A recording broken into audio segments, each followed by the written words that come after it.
May I know if this is Miss Amelia? Yes, it's me. And you are? Nice to meet you, Miss Amelia. My name is Henry. I was hired by your father, Mr. Smith, not long ago. He wanted me to keep you away from all of the misshapes and life-threatening dangers that are predicted to happen in the near future. What mishaps? Can you make it more specific? There's something you need to know, Miss Amelia. Your father told me that he has been battling a brain tumor for at least 3 years now. He decided not to tell you about his sickness because making you sad or concerned is the last thing he wants to do. His condition only gets worse as he gets older. Until recently, a flare-up has caused his life to hang on a thread. What? This can't be true. Why did he hide that cold and harsh truth from me? He knows how important he is to me. As my mother left us behind to pursue her own happiness, my father had to assume the responsibility of both man and woman in our family. Yet, not once in my whole life have I ever heard a single complaint from him. He even chose not to remarry so that he could put his heart and soul into raising me. His love for me truly can't be described by words. I can feel how deeply connected you and your father are, and I'm truly sorry for what you have to go through right now. I know this is difficult to bear all at once, but you need to be strong. Mr. Smith anticipated that when everyone knows about his current condition, some unfortunate events may happen to you and your dad's company. That's why I'm here, to make sure that you'll be safe, no matter what circumstances. Are you still with me, Miss Amelia? Yes. Continue where you're at. I'm just gathering my courage, trying to calm down and not crying too much. I know you're a brave girl, Miss Amelia, and your father is always proud of you for that. But, wait. Why should I put my trust in everything you have to say? Clearly you just must be some random person who happened to know my number. Mrs. Smith figured that you would ask something similar. This is why your father asked me to personally send you a keepsake that's very dear to him, which is your mother's necklace. It should have arrived in your mailbox by now. Give me a few minutes to check. Well, I guess what you said is believable, because the one I found in my mailbox is definitely my mom's necklace, which my dad always carries in his pocket wherever he goes. Look, your father is still fighting hard for his life. Although he can hardly move, he's still able to talk and remains conscious about what's going on around him. In around 3 days, I'll read his testament on his behalf at the hospital. According to his will, you, Miss Amelia, will inherit not only his incredibly large fortune, but also his $1 million company. Well, money and power are never my first priorities. All I care about right now is my dad's vitality and well-being. Money and power may not matter much to you, but your father fears that some people may try to steal them from you, or even try to get rid of you so that they can lay their hands on your father's enormous property. That's why I'm here to protect you, and I'll be secretly watching over you from afar and immediately interfere whenever I feel that your safety is in peril.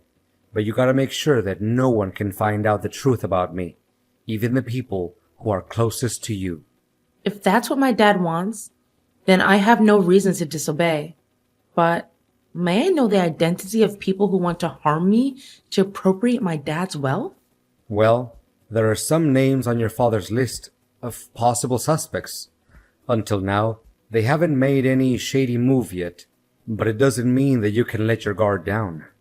Remember, anything can happen and put your life at risk after your father makes his announcement in a few days, and you have to prepare yourself for the worst case scenarios. I understand. Thanks for the advice.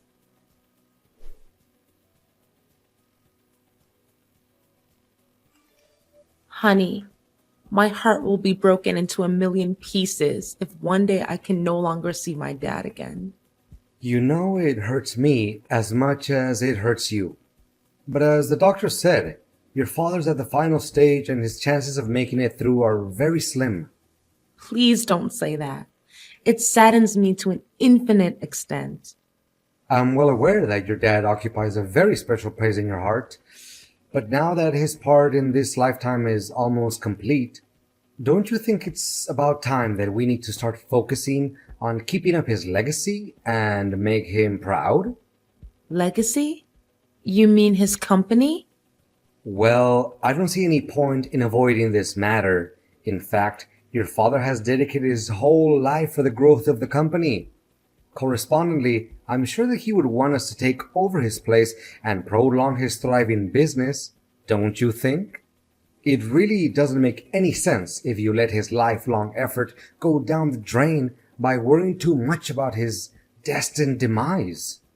I mean, you may have a point in what you're saying, but honestly, there's no spare room for anything else in my mind right now other than my dad's life being on the line. I acknowledge what you have said, and I'm sympathetic to it. However, an organization can't operate without a leader. If you feel like you're not up for the task just yet, it's my duty, as your husband, to help you weather the storm and get through this time. To put it more precisely, I would like to lend you a helping hand and take the responsibility of Chief Executive Officer, the position which your dad used to have. Of course, the company share that your father once held is still under your ownership. So, what do you say? Well, I really appreciate your thoughtfulness towards me. Nevertheless, my dad had stated very clearly and in detail in his statement that he wants me to assume the role of Chief Executive Officer. And for that reason, I'm not planning to do anything that's against his last wish. Wait, do you seriously think that a woman is adequate for such a prestigious leadership role like CEO? Significant positions, especially company leaders, are not a joke, and they're obviously not meant for women, honey. Don't let your brainless things like feminism trick you into thinking that you'll be able to fulfill such a substantial duty. What is your problem with women taking on significant positions at the workplace, really? Amelia, you do realize that women always have to depend on men to get everything done, right? You women can never decide anything for yourself, and you easily let your emotions get the best of you. If you still care about the family that we'll build together, you should reconsider your place and fulfill your duties as a wife, which means doing household chores and bearing my children. Well, I don't see anything wrong with me taking on leadership responsibilities. I graduated top of my class, and I dedicated 7 years to achieve my master's degree and PhD in economics. I even devoted more time working for the company than you did. To back up my words, I'd started from the bottom and I made my way to higher positions step by step. Nothing was handed to me on a silver platter, you know. I know, but don't you think it's a little weird that the husband works as a subordinate to the wife? Why? I don't see anything that's weird about it.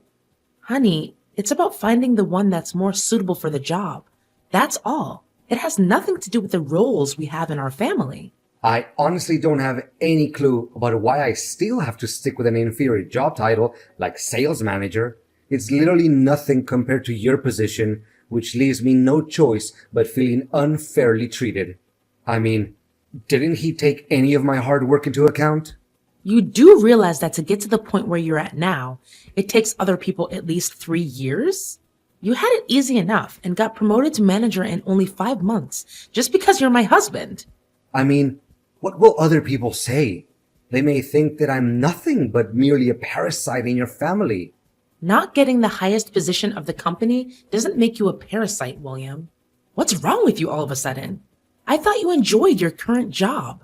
I did, until I figured out how deceitful your father was. He promised that I would take his place after he retired. Now he swallowed his own words and had you take over the position instead. What? How can you make up such a lie?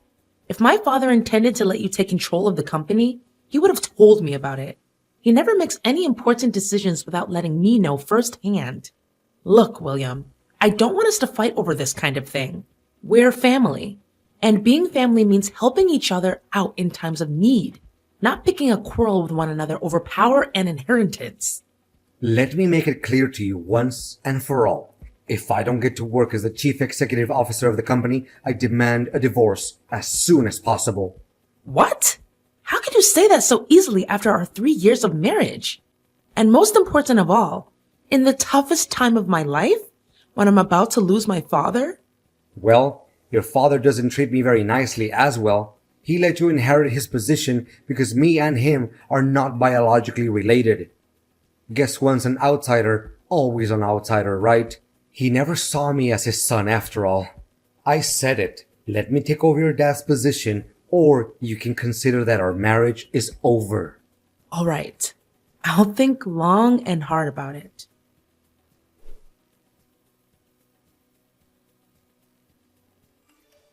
William, you can't believe what happened to me when I was on my way home after Dad's funeral. First, I was nearly hit by a truck while crossing the road. Then, out of nowhere, a flower pot almost fell onto my head. I bent down to tighten up my shoelaces. That was why I didn't get hit. After that, there were some people sawing down a huge tree, and I was nearly crushed by that. It definitely was not a lucky day for me. But where are you now, William? After the funeral ended, you were nowhere to be found. Everyone was so worried and they looked for you everywhere. What a shame to hear all of those unfortunate events. I'm not at home, by the way. And why should I be? What? What are you saying? Well, first of all, now that your father is dead, why should I be around you anymore? After all, it's his fortune and power that I went after in the beginning, not some kind of foolish love between you and I. You're telling me you didn't have any feelings for me in the first place? Not a tiny bit. Do you actually think that I approached you and your family because I fell for you? That's the most ridiculous joke that I've ever heard in my entire life. The only attractive thing about you is your dad's money. But I'm still the one who is in charge of my dad's company, right? How can you be so cocky? Well, not anymore. I now own papers proving that I'm the person who's gonna take over your dad's place as a CEO. He even gave me his shares in the company and every property that he possesses, including the house in which you're living. What? How could it even be possible? That's against the decision that he stated in his testament. There's no way he could do it without my approval. Don't you dare make things up. You know faking legal papers is a serious crime. Why should I be scared of your meaningless threat? My documents certainly comply with the law and regulations. They even contain your own father's handwriting and signature. So how can they be fake? Face the fact that from now on, you'll be officially kicked out of your dad's company and from your own fancy house. However, if you behave well, I'll show some mercy and let you work as a cleaner at the company. I can't believe you can be so ruthless and careless. You make it seem like we were never husband and wife, like we were nothing but strangers. It seems like you can't comprehend the situation very quickly, can't you? Look, it's over between us, and you'll be served with divorce papers soon enough. What's left for me is to enjoy my victory alongside the true love of my life, Luna. She's the one I'm gonna spend the rest of my life with. What? So you've been cheating on me too? How did I not notice that? In my eyes, you were a dutiful husband and a pious son-in-law to my father. You never came home late. You cooked for us whenever I was busy. You even took great care of my dad during his final days of living, as if he was your own biological dad. How did you change all of a sudden? Well, I didn't change anything. All I did was a little acting to cover my true intention. You don't know how much I had to contain myself from laughing as I saw you were blindly believing in everything I did and said. How could you do this to me? I just can't believe all of this. To think how kind me and my dad were to a jerk like you gives me chills down my spine. Kind?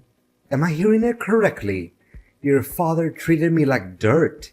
He didn't even let me take over the position that was rightfully mine all along.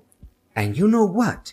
He even had the nerve to, not just one time, scolded me and embarrassed me in front of my coworkers. I literally have no respect for that man.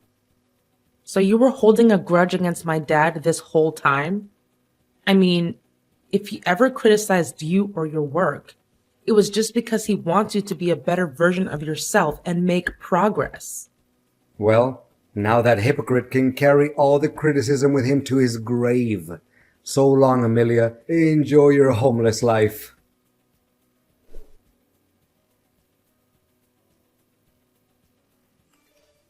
What is this, Amelia? Did you plan all of this? And what exactly are you talking about? Why, all of a sudden, I'm no longer the CEO of the company anymore. The securities didn't even let me in. Why are you asking me that question? Shouldn't you be the one who needs to interrogate your own conscience about all the good deeds you did behind my back?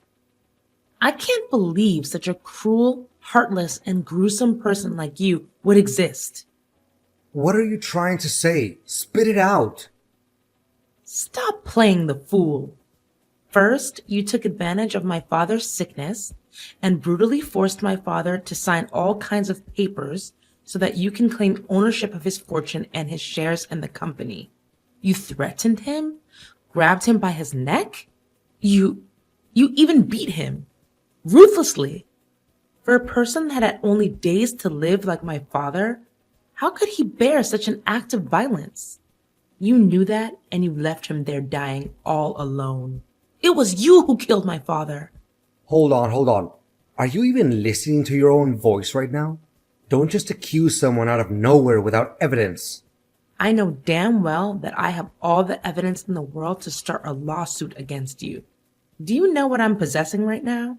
Full-length footage of you torturing my dad so that you can achieve your evil ambition. It was recorded by the hospital's cameras. Never in my worst nightmare could I imagine that one day my dad would be tortured to death by his own son-in-law. What? I thought I took care of it. You did do something about it. But fortunately, my bodyguard was smart enough to trace you down and recover the footage. Where the hell did you get yourself a bodyguard? That's just insane. I think what you just said is just a work of your imagination. I mean, you're just talking nonsense to scare me. Not only that, my bodyguard also provided the police with evidence proving how you and your mistress pulled off every scheme you could come up with to murder me so that no one could ever threaten your throne anymore. Honestly, I can't imagine how wicked and cold-blooded you can get in order to seize what you want. Just in the morning, if my bodyguard hadn't tested the food before giving it to me, I would have been poisoned to death. Guess you also bribed the hotel staff, right? Just like every other sin you committed when you were working for my dad, right? You'd better watch your mouth, you wretched. Let me see. Faking receipts, taking bribes, embezzling the company's operating budget, leaking confidential information to other competitors, and not to mention murdering my father and failed attempt to assassinate me? I'm done arguing with an inhumane person like you. If I were in your shoes right now, I would start coming up with any possible reasons to defend myself in front of the court. Oh no, I think a police officer is knocking at my door. What should I do? Please, withdraw your complaint along with the evidence. You can't do this to me. Your days of abusing your power and violence are over, William. Don't ever let me see your face again.